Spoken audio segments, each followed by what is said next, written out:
Well, hello and welcome back to Dwarf Fortress and to Cattenvîr. This is going to be a Meet the Dwarves episode. Now, I'm sure some of you are aware of what a Meet the Dwarves episode means, but for those who may have joined the series more recently and haven't seen any of the Meet the Dwarves episodes before this, the nature of these episodes is a little different from the others. First and foremost, we're not going to be progressing the fort. Time is not going to be moving, we're not going to be designating anything, or watching helplessly as our dwarves fail to craft artifacts and then decide to drown their sorrows and themselves in the brook. Instead, we are going to be meeting the dwarves, hence the name. Now, many of you will probably have noticed that there's quite a lot of information available about the dwarves. Some of it is less important than others. Some actually has a mechanical effect on the game, like what they like and what they dislike in terms of materials. And others is more flavor text, like how big their earlobes are or how they like to trim their beard. But we're going to be paying attention more to the functional bits of information. We'll be finding out how old they are, where they come from, who they're related to, that sort of thing. We have a short list of the dwarves that we're going to be looking at here. Traditionally, I would do a Meet the Dwarves for every dwarf that had joined since the previous year. But unfortunately, our population is starting to explode, and we're getting a lot of migrants each time migrants show up. And that does make Meet the Dwarves episodes that try to cover them all very, very long and very hard to do for me. So instead, in the previous episode, I asked if anyone would specifically like to meet their dwarf. And I have a list of those people who've taken me up on the offer. Now, after I'm done meeting the dwarves, we will also have a quick look at the fortress through the Stone Sense visualizer. Now, the visualizer basically renders the game in a sort of pixelated isometric style map, and we'll actually be able to see the fort as the dwarves might see it. It's quite interesting to see, though some of it makes my brain itch a little bit. For example, we can see here that these walls are all made out of different types of stone, and that's, well, not particularly fine, but at least I'm aware of it. This wood, however, all looks like it's made of the same wood. It is not. It's all different colours of wood. It makes the palisade look very, very chaotic, and my OCD hates me for it. One day I will fix it, I promise. But for now, we will meet the dwarves. Now, I've got a short list of about 14 dwarves, and as the list is 209 long, I'm going to cut out me finding them in the list, so I shall see you with the first dwarf. And welcome back. Right, the first person on our list is the Prince of Destruction. The Prince of Destruction is married to the King of Champs, which I find rather amusing, if I'm perfectly honest. They are 105 years old, born on the 1st of Granite in the year 25. Now, there's a lot of information there about where they come from, possibly different forts that they were a member of, and sometimes if you read this information, you can catch out very odd things, like a dwarf who's been a member of dozens of previous dwarvish kingdoms. That can sometimes imply that they may be the reason why those dwarvish kingdoms are no longer here, possibly a vampire. There are little things that you can find in this, but I'm, for the most part, going to be skipping that. I'm definitely going to be skipping their current mood and the things that they've seen at the most recently, like if they've been caught in rain. And I will also be skipping their physical appearance. That is largely flavor text, but it will be up on the screen long enough that if you're interested, you can check out, for example, that Prince of Destruction, has amethyst eyes. Now, to the interesting bits. She's almost never sick, but she is weak. Well, you know, that swings and roundabouts. It's 6 of one, half a dozen of the other. Prince of Destruction likes satin spar, fine pewter, yellow saspatine, clear glass, the colour rose, taupe crowns, ballista parts. Fair enough. I mean, what parts of the ballista do you like? I don't know. And muscles for their beauty. I kind of agree. Honestly, muscles are quite pretty. Well, until you cook them, and then they're not so pretty. When possible, she prefers to consume prickleberries and sunshine, and I love it when the dwarves like to consume sunshine. I know it's a drink, but for a few moments, well, a few fractions of a second perhaps, there's that little part of me that suddenly imagines them as some sort of photosynthesizing plant person. She absolutely detests purring maggots. I guess I can't blame you for that. She has a great sense of empathy and a great ability to focus, but she has poor spatial sense, lousy creativity, and a lack of understanding social relationships. Now, this is quite interesting. This is the personality of the dwarf here. She rarely feels discouraged. She occasionally overindulges. She is unassertive. She admires tradition. She is candid and sincere in dealings with others. She is very willing to compare herself favorably with others. Okay, that's interesting. She always feels as if she is not in control of her life. Oh, Prince of Destruction. I feel sorry for you. She takes time when making decisions. She needs alcohol to get through the working day. All dwarves need that, and she does not mind being outdoors, at least for a time. A short, sturdy creature fond of drinking industry. That is generally the same for everything. Well, it is all the same for all of the dwarves, and so is she needs alcohol to get through the working day. But this last bit here indicates whether they're starting to become cave adapted or not, because they can get to a point where sunlight physically harms them and they'll start throwing up if they have to go outside. That's why you tend to want to keep everyone having to spend a little bit of time in daylight so they don't become entirely cave adapted. Now, as for relationships, let's have a look. They are married to King of Champs, and they have a passing acquaintance with a couple of people in the fort, but they're not really friends or enemies with anyone. Well, fair enough. It could be worse, I suppose. You could have a grudge. Now, I'm going to find the next person that we need to check out. And here we are, Nebula Bomb. Now, you're married to Shorast something or other. That should actually have their nickname, but for some reason doesn't have it there. And you have 6 children, and none of their nicknames are here anyway. Damn it. Never mind, we'll check that out in the relations screen. You're 95 years old, born on the 26th of Moonstone in the year 35. You're very quick to tire, and you have no positive traits. That's a shame. You like ash glaze, steel, wax opal, green glass, phantom spider silk. Oh, that's quite specific. Pigtail fiber fabric, the color pale brown, and moons. When possible, you prefer to consume grey squirrel. I agree. We need to cut down the grey squirrel population so they start killing off the red squirrels. Fisherberry wine and quarry bush leaves. You absolutely detest large roaches. I imagine there are quite a few people who would agree with you. He has very good creativity, a good spatial sense, and a sum of patience, and a good kinesthetic sense. Actually, that's pretty good. You've got a lot of positive traits there. But he has an iffy memory and little linguistic ability. It's okay. You can talk with your hands more than with your mouth. That's fine. You're uncomfortable with change. When you're annoyed, you start to talk slowly. Okay. You need alcohol to get through the working day. Very interesting. Now, let's check out your relations. You are married to Larry. And your eldest son, eldest daughter, second eldest son, second eldest daughter, youngest daughter are all... Well, I've either not renamed them, or they were children that you've left behind that you didn't bring to the fort with you. You horrible people. You brought your wife and then didn't bring most of your children. However, Werty, your youngest son, was probably born here because I've renamed them. You've got various father, mother, paternal grandmother, but you've got some relations who are actually here. We've got Pemberton and Strider, who are your older brothers. And you have an older sister in Hadris. And anyone else? No, your family's actually quite large.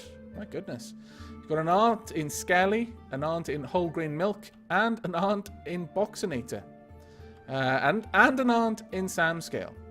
As well as Volcatius, Militant Kerbal, Dedeus, Curry Muncher. Oh no, sorry. Dedeus and Curry Muncher are nieces, but the others are your uncles. My goodness. Hamster, Eli, more nieces. Blood Alchemy, Noidanuli. It's like a whole clan is living here. Arkan, PH Dwarf. My goodness. And also Aman. And then Lalasa is a nephew. Any other nephews that are actually in the fort? Jameson, Sergeant Bird, Avaciro, Akandaris, Tiny Tim, Mr. Rexels, and PJB. Good God. And then you've got cousins as well. Salador, Robbie. I mean, you've got loads more than this, but these are the ones who actually live in the fort. Mini Assassin. We've also got Davy D, sorry. And Lava Frassel, Joe Simon, and Plan B Pill. Any others? Oh, good God. You literally are related to almost everyone in the fort. I'm sure of it. Artham, Arnob, Tevish, The Dude, Trashy Bagels, Tree Sniper 12, and Samtan. Good God. And you have a passing acquaintance with a couple of people. Do you have any friends? Wow, you've been here a long time. You've made a lot of acquaintances. No friends, though, and that's a little bit sad. But then with so much family, I guess you don't really need friends. You can just have huge parties with your kin. Craziness. Okay, on to Milliams. Okay, Milliams, you're married to Skelly. Well done. I'll actually check out all of your family in the relations. But you're 113 years old, born on the 10th of Felside in the year 17. You are susceptible to disease. Again, no positives there. You like shale, adamantine, jelly opal, nether capwood, brown recluse spider silk, and the colour pale pink. When possible, you prefer to consume perch, fisher berries, sunshine, and wild strawberry seeds. You absolutely detest jumping spiders. You like brown recluse spiders, not so much jumping spiders. Fair enough. You have a great affinity for language and a good memory. You are pretty much the opposite of Nebula Bomb. But you have a meager kinesthetic sense. You rarely feel discouraged, you feel strong urges and seek short-term rewards.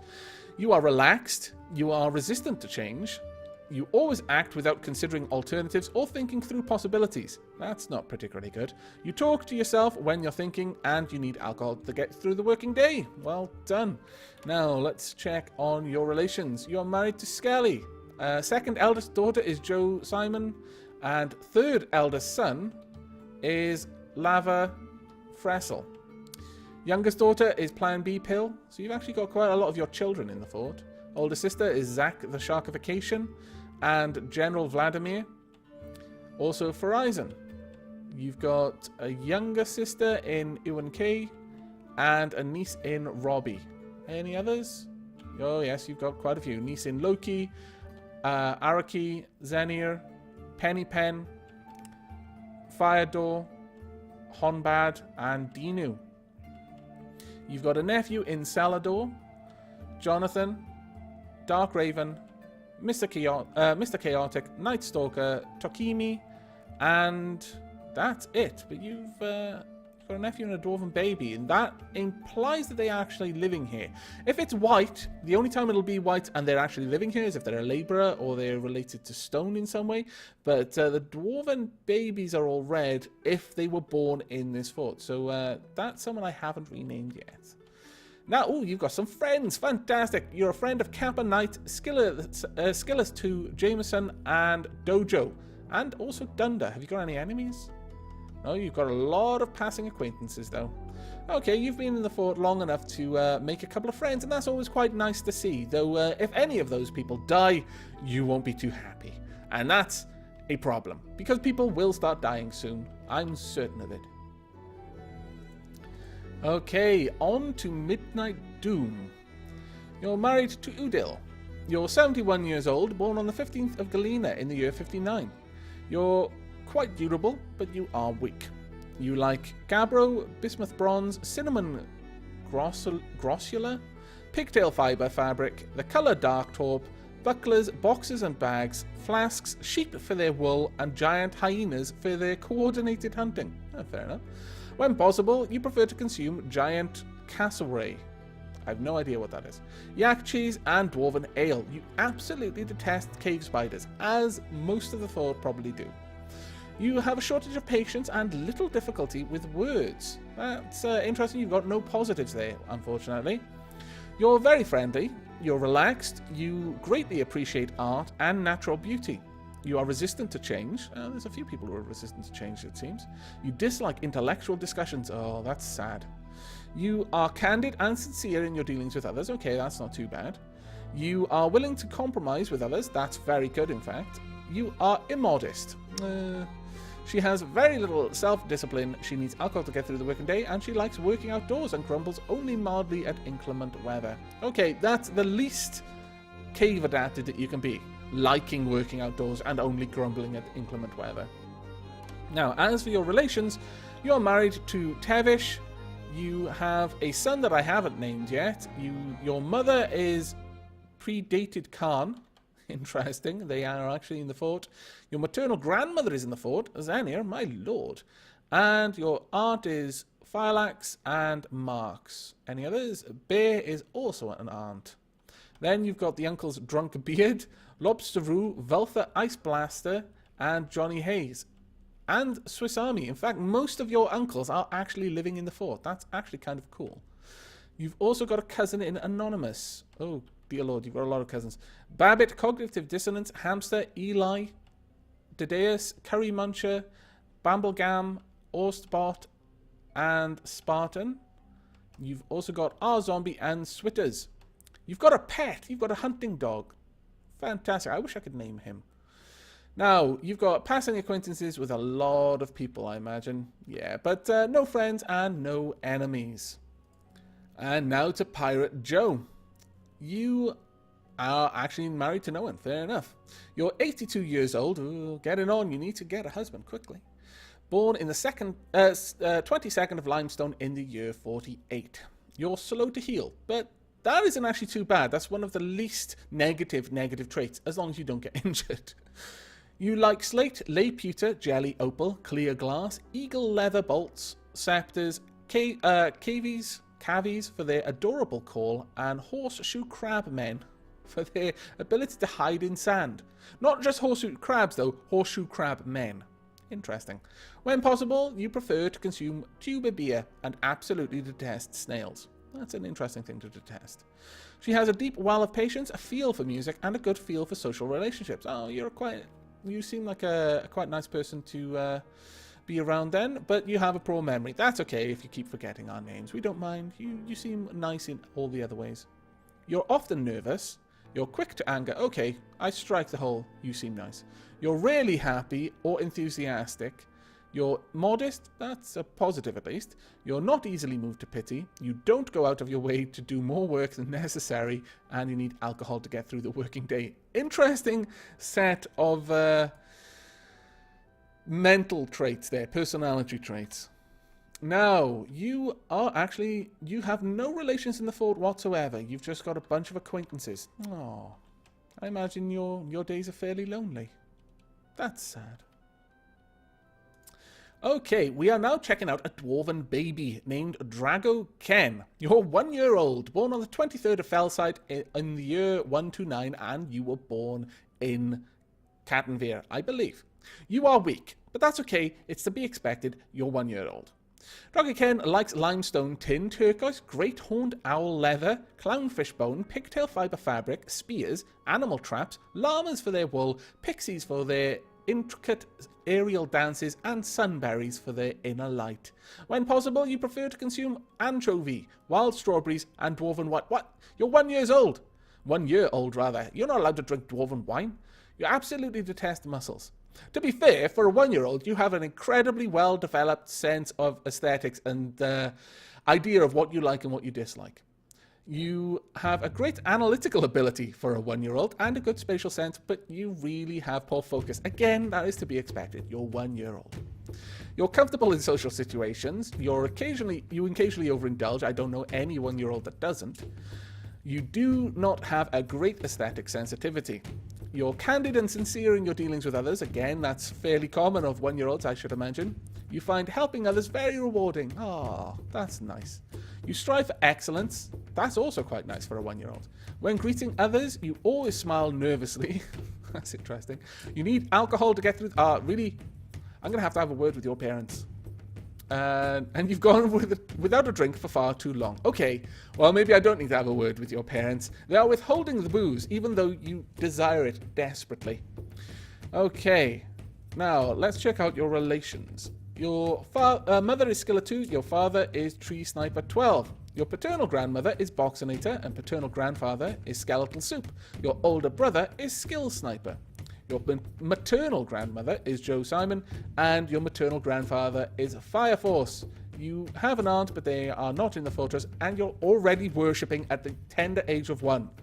My goodness. Okay, on to someone whose name I'm very familiar with, but probably will mispronounce, Needhog. They are 119 years old, born on the 1st of Granite in the year 11. They are fairly old and were around in the very early days of the world. I'm sorry, I have to read this bit out. He is corpulent. My lord. Well done. You clearly know what you like to eat. He is almost never sick and slow to tire, but he is very slow to heal and very flimsy. Well, it's just as well you're never sick, given that how slow you are to heal. You like Realgar, Brass, Pineapple, Opal, Green Glass, Goat Horn, Wolverine Men for their tenacity, and Mango Trees for their sweet-smelling flowers. When possible, you prefer to consume Beetle, Bumblebee Mead, and Sunberry Seeds. You absolutely detest toads. You have a great feel for the surrounding space, but you have little willpower and lousy intuition. Oh, that's not too good. You're self-conscious. You are somewhat reserved. You are unassertive. You love a good thrill. You have a fertile imagination. You are not interested in art. Oh, that's interesting, given your imagination. You prefer stability and security to ambiguity and disorder. You are trusting. You find helping others somewhat, or rather, rewarding. You would rather intimidate others than compromise with them. Okay, that's interesting. You laugh very loudly whenever you're nervous. You keep your voice very quiet when you are nervous. Wait, what? Hang on, really? That doesn't seem to make sense. And you need alcohol to get through the working day. Very interesting, if somewhat contradictory. You are married to Laptop, and everyone in the fort that you know is just a passing acquaintance. Alright, we are now looking at Axel. You are 1 year old, born on the 18th of Slate in the year 129, and in the fort, I believe. You are clumsy, but you're not weak, which is interesting. You like Slade, Adamantine, Grey Chalcedony, I have no idea. Coral rope reed fiber, fabric, the colour mint green, crosses, drums, geese for their formidable flying, and giant white storks for their long bills. When possible, you prefer to consume guppy and mead. You absolutely detest flies. He has a great affinity for language and an ability to read emotions fairly well. Oh, that's pretty good for a 1 year old. But you have a shortage of patience, little willpower, and quite poor focus. Again, to be expected. You're self-conscious. Oh, at 1 year old? That's really sad. You can handle stress. You are assertive. You don't need thrills or risks in life. You have a good awareness of your own emotions. You are trusting. He does not go out of his way to help others. He is not easily moved to pity, and he needs alcohol to get through the working day and can't even remember the last time he had some. Good. Right, as for your family, your mother is James Cox, your father is Webster, your younger sister has not been named yet, and you have a passing acquaintance in Arietis, who is also a child, so you must play together. That's actually quite sweet. Alright, on to Kissel. You're 90 years old, born on the 1st of Granite in the year 40. You like limonite, bismuth bronze, almandine, giant tortoise shell, the colour lilac, and slabs. When possible, you prefer to consume halibut, glass eye, and dwarven rum. You absolutely detest brown recluse spiders. Join the club. You have a good creativity and good feel for social relationships, but you have a large deficit of willpower and poor spatial sense. You're often cheerful. You do not have a great aesthetic sensitivity. You tend not to openly express emotions. You have a sense of duty. You mutter under your breath when you're nervous. You have a habit of stretching your body during pauses in conversation. That must be very irritating for everyone who tries to talk with you. And you need alcohol to get through the working day. Now let's check out your... Oh. Alright, you've got a pet. A duck, as it happens. And no friends or grudges. Not many people recently have any friends or grudges. That's kind of interesting. And now on to Medwin. You are 118 years old, born on the 1st of Granite in the year 12. You're almost never sick, but you are flimsy. Medwin likes galena, bismuth, milk opal, pond grabber leather, rhinoceros horn. Ooh, that's a fairly rare resource, I'm afraid. Short swords, figurines, ducks for their quacks, and octopus men for their intelligence. Are they particularly intelligent? Okay. When possible, you prefer to consume prickleberry wine. You absolutely detest fire snakes. I wonder why. You have a good memory and good spatial sense. No negatives. That is pretty nice. You occasionally overindulge. You enjoy the company of others. You are assertive, and you are a pessimist. Aww. You appreciate art and natural beauty. You are open-minded to new ideas. That's very nice. You don't go out of your way to do more work than necessary, but that can be forgiven. You begin to talk in a monotone when you are bored. You need alcohol to get through the working day like everyone else, and you have a remarkable amount of needs that have not been met, even in the slightest way. I am so sorry, Medwin. Okay, let's check out your relations. You are married to Simmel, and you have a few passing acquaintances, but that is it. One of them is 1FJF, interestingly enough. Right, and 1F Kelsit, 1FJF's son, or daughter, might be. And now to Lupus. You are 72 years old, born on the 21st of Opal in the year 58. You're quite clumsy, with no positive traits there. You like brimstone, pig iron, morganite, mangrove wood, giant stoat leather, llama wool, rope breed fibre fabric, the colour mauve, maces, coffins, that's rather morbid, goblets, llamas for their long necks, and reptile men for their terrifying features. When possible, you prefer to consume prickleberry wine and sweet pod seeds. You absolutely detest lizards. You have a great affinity for language, a very good feel for social relationships, and a good spatial sense, but you have meagre creativity. You're always tense and jittery. You don't often experience strong cravings or urges. You can handle stress. You are unassertive. You are willing to compromise with others. Well, that comes with being unassertive, I suppose. You would never claim to be better than somebody else. Again, that comes with being unassertive. You keep your voice very quiet when you're nervous. And you need alcohol, much like every other dwarf in the fort. Now, as for your relations, you have a husband in Blitzkrieg. Do you have anyone else here? Yes, you've got Ain is your younger brother. Robbie is your aunt. Rock is also an aunt. Celador is an uncle, as well as Vasti and Callisto. Callisto is a niece. And then there is one baby that I haven't named who is also a niece. You have Merson, a cousin. And Dr. Hyluk, a cousin as well as Roknar, Edok, and Vatic. You have a friend, though. Predated Khan is your friend. Oh, that's glorious. I'm glad at least two of you actually have friends.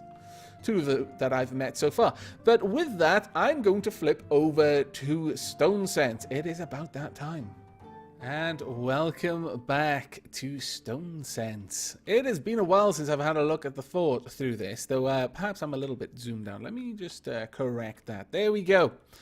Now over here we can see our little sniper post there and the trench that we've dug, as well as the bridge. And this is the area that you're all probably most familiar with. We've got some of our archery ranges there and the training grounds, as well as the beehives and a couple of the farms. The training post is there, as well as a couple of traps out there, though I'm not really familiar with the icons for that, honestly. We've got the other sniper post over here, and we can just generally see the walls that I've got. The mountain is going up in that direction. In fact, I'll zoom in just a little bit more, and we will see if we can find... There we go. As you can see, all of these walls, different colors. How annoying that is! It hurts. It hurts my brain. But here we go. We've got a couple of the new industries that I've built indoors where the barracks used to be, or at least one of them. And enormous stockpile of ridiculousness there. We really need to sort that out. And our massively overcrowded Great Hall. Tiny little thing that it is at the moment. But over here we'll have the tombs as well. Or, well, the sort of tombs. Let's rotate that around. There we go. This is probably a little bit more the angle that we're used to looking at. And in there we've got our ravens. Oh, dear Lord, is that miasma?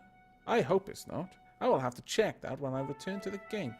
I really hope it's not miasma. It's probably just the birds, though. Now, that is the upper part of the fort. I'm sure a couple of you would like to see the lower parts of the fort as well. So when we have a gander at that.